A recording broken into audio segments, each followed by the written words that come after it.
Ja, ik doe er in deze ronde 2. Ik heb begrepen dat ik in de laatste ronde nog een keer aan bod kom. Ja, kennelijk. Nou goed, ik ga me daar niet over uitlaten. Ik begin met een gedicht. Ja, het is zo tijdens de vorige Elders, dus vorige maand, bevond ik mij in Zuid-Duitsland.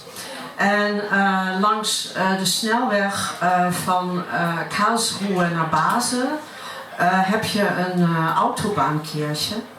En nou ja, het is eigenlijk een ontzettend lelijke kerk, maar daardoor op een bepaalde manier ook weer mooi. Snelwegkerk Baden-Baden.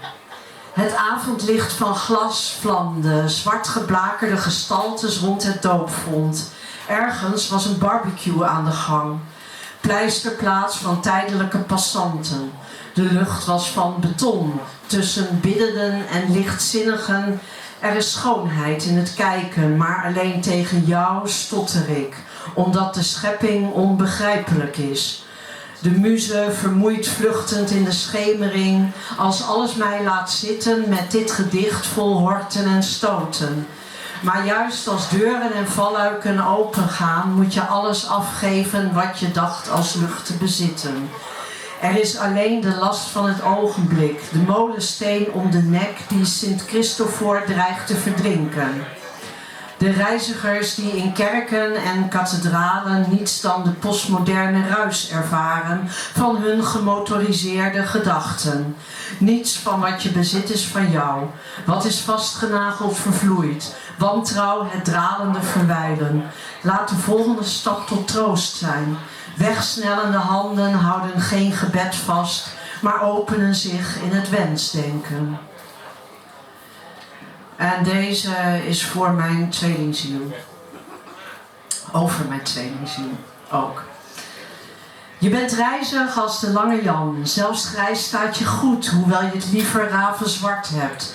Je schaamt je niet voor de pommade van je opa, om je manen te bedwingen als je te lui bent om naar de kapper te gaan. Je draagt een stropdas met lelies en het pak als een sjamaan. Alsof de stof gegoten voor jouw huid en haar hebben en houden, dat je bedekt met de mantel van bezonnenheid en de schaamlap van onkreukbaarheid. Je bent ijdel genoeg om je haar te verven, maar wilt niet in dit gedicht nog de belangrijkste bijrol in mijn leven spelen. Je bent een meneer van buiten, van binnen een gemankeerde bohemien, die niet weet hoe zonder voorschriften te leven. Je houdt van mij als mens, maar laat het hoofd in het hart bezinken en leeft in de ziel als kerker. Je voelt je aangetrokken tot al het andere, maar geeft het bekende niet op. Je bent exotisch, gotisch, anekdotisch, het gezicht aan de achterkant van de maan, het geheim van een bloeddorstig zuiden. Je bent niet verliefd en bekend met de kreeftengang, weet niets van de werking van magneten, zwanendans of het vruchteloze cirkelen om de kern, laat staan de tango van spreeuwen bij het vallen van de nacht.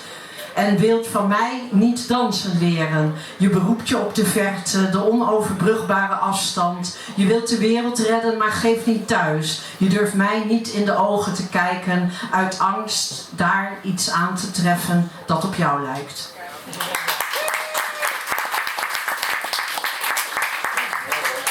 Louise, hij heeft een lange reis doorgemaakt om hier bij ons te kunnen zijn. Dus daar ook voor een applaus. Dat is super mooi.